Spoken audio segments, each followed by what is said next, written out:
નમસ્કાર મિત્રો, world in box પર આપ સૌનું હાર્દિક સ્વાગત છે. હું છું નિકુલ રાવલ. આજનો આપણો ચર્ચાનો મુખ્ય વિષય છે એ છે ગેંડા, કે જેને આપણે રાઇનોસોર એવા નામથી પણ ઓળખીએ છીએ. તો આ પ્રાણી વિશે એવી કઈ કઈ વિગતો છે જે આવનારા સમયની પરીક્ષાઓમાં આપણા માટે તેનું નોલેજ હોવું, તેની માહિતી હોવી ખૂબ જરૂરી છે. મિત્રો, વિશ્વમાં અલગ અલગ દેશોમાં ગેંડાની કુલ આપણી સમક્ષ 5 જેટલી પ્રજાતિઓ અત્યારે અસ્તિત્વ ધરાવે છે. અને આપણે ખાસ આ વસ્તુને ધ્યાનમાં રાખવાની છે કે ગેંડાની આ તમામ પ્રજાતિઓ છે એ સંપૂર્ણપણે શાકાહારી હોય છે. મતલબ કે ગેંડા છે એ હર્બીવોરસ પ્રકારના પ્રાણીઓ છે.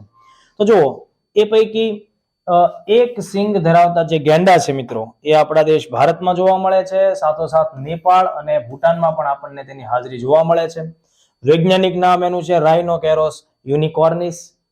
કોઈ પણ પ્રાણી વિશે જ્યારે આપણે ચર્ચા કરતા હોઈએ ત્યારે IUCN અંતર્ગત જે અલગ અલગ યાદીઓ આપવામાં આવે છે એમાં જે તે પ્રાણી છે એ કઈ યાદીમાં સ્થાન ધરાવે છે એ આપણી પરીક્ષા માટે ખૂબ ઉપયોગી છે. દાખલા તરીકે હમણાં થોડા સમય પહેલા ACF એક્ઝામમાં આફ્રિકન ચિત્તા IUCN ની કઈ યાદીમાં સ્થાન ધરાવે છે, આવો પ્રશ્ન આપણને પૂછવામાં આવેલો.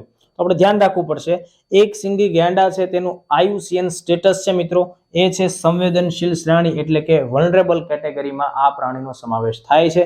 આ ઉપરાંત સાઇટ્સ અંતર્ગત પરિશિષ્ટ 1 માં સ્થાન ધરાવે છે અને ભારત સરકારે તૈયાર કરેલા વન્યજીવ સંરક્ષણ કાયદો 1972 ની અનુસૂચિ 1 માં આપણને આ પ્રાણી છે એનો સમાવેશ થતો જોવા મળે છે. બીજો એક અગત્યનો મુદ્દો આપણે ધ્યાનમાં લેવાનો છે કે ભાઈ આ એક સિંગી ગેંડા ભારતમાં કયા કયા રાજ્યોમાં અને એમાં પણ કયા કયા નેશનલ પાર્ક અથવા તો વાઇલ્ડ લાઇફ સેન્ચ્યુરીમાં આપણને જોવા મળે છે. તો એક વસ્તુ યાદ રાખીએ, સૌથી વધુ ગેંડા ભારતમાં આપણને અસમ રાજ્યમાં જોવા મળે છે અને એમાં પણ સૌથી વધારે કાઝીરંગા નેશનલ પાર્કમાં. કાઝીરંગા નેશનલ પાર્કમાં ભારતમાં સૌથી વધુ પ્રમાણમાં, વધુ સંખ્યામાં એક સિંગી ગેંડા આપણને જોવા મળે છે. ત્યારબાદ ઓરંગ નેશનલ પાર્ક, માનસ નેશનલ પાર્ક અને પોબીતોરો વાઇલ્ડ લાઇફ સેન્ચ્યુરી જે અસમમાં આવેલી છે, બરાબર, ત્યાં પણ આપણને ગેંડાઓ જોવા મળે છે. ત્યારબાદ અસમની બાજુમાં જ પશ્ચિમ બંગાળ રાજ્યમાં આપણને 2 નેશનલ પાર્ક મળે છે. આ બંને નેશનલ પાર્કમાં એક છે જલદાપારા નેશનલ પાર્ક, જેમાં 287 જેટલા આશરે ગેંડા જોવા મળ્યા, અને ત્યારબાદ બીજું છે ગોરુમારા નેશનલ પાર્ક. આ બંને પશ્ચિમ બંગાળ સાથે સંબંધિત છે. આ આંકડાઓ આપણે યાદ રાખવાનો પ્રયત્ન નથી કરવાનો. આપણે જે તે નેશનલ પાર્ક કયા રાજ્ય સાથે સંબંધિત છે, સાથોસાથ આ પોબીતોરો અભયારણ્ય અસમ સાથે સંબંધિત છે, આ બધું આપણી પરીક્ષાઓ માટે ખૂબ ઉપયોગી થાય. ત્રીજું સ્ટેટ છે ઉત્તર પ્રદેશ, યુપીમાં દુધવા ટાઈગર રિઝર્વ્સના એરિયાની અંદરમાં પણ આપણને એક સિંગી ગેંડા છે જોવા મળે છે. તો આ IMP ફેક્ટ્સ આપણે ખાસ ધ્યાનમાં રાખીશું. આ ઉપરાંત મિત્રો, દિલ્હીમાં 2019માં ભારત, નેપાળ, ભૂટાન, ઇન્ડોનેશિયા અને મલેશિયા એમ 5 દેશોએ સાથે મળીને ગેંડાઓના સંરક્ષણ માટે નવા કાયદાઓ, નવા નીતિ નિયમો, નવા ધારાધોરણો કેવા હોવા જોઈએ એ અંગે એક ચર્ચા સંમેલન કરેલું અને એ અંગેની ગાઈડલાઇન્સ પણ તૈયાર કરેલી, જેને આપણે દિલ્હી ઘોષણા તરીકે ઓળખીએ છીએ. તો આવનારી પરીક્ષામાં આ પણ આપણે ધ્યાનમાં રાખવું છે કે એશિયાઈ ગેંડાના સંરક્ષણ માટે 2019માં દિલ્હી ઘોષણા પત્ર છે એ રજૂ કરવામાં આવેલો. તો આ ખૂબ જ IMP બાબત થઈ.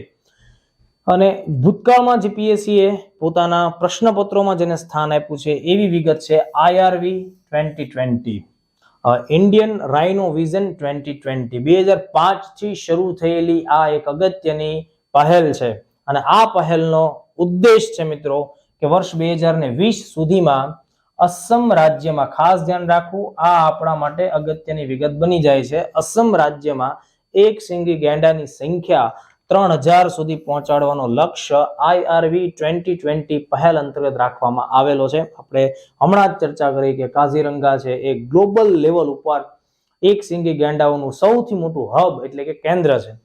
હમણાં આપણને થોડા સમય પહેલા 2021માં કરંટ અફેર્સમાં એવી ચર્ચાઓ જોવા મળી મિત્રો કે કાઝીરંગામાંથી કેટલાક ગેંડાઓને માનસ નેશનલ પાર્કમાં સ્થળાંતરિત કરવામાં આવ્યા. આ પણ એક અગત્યની બાબત છે. યાદ રાખવા જેવી વિગતોમાં વર્લ્ડ રાઇનો ડે દર વર્ષે 22મી સપ્ટેમ્બરના દિવસે ઉજવવામાં આવે છે. તો 2022માં જે ઉજવવામાં આવ્યો છે આ દિવસ, એની થીમ છે 5 રાઇનો સ્પીસીસ ફોરએવર.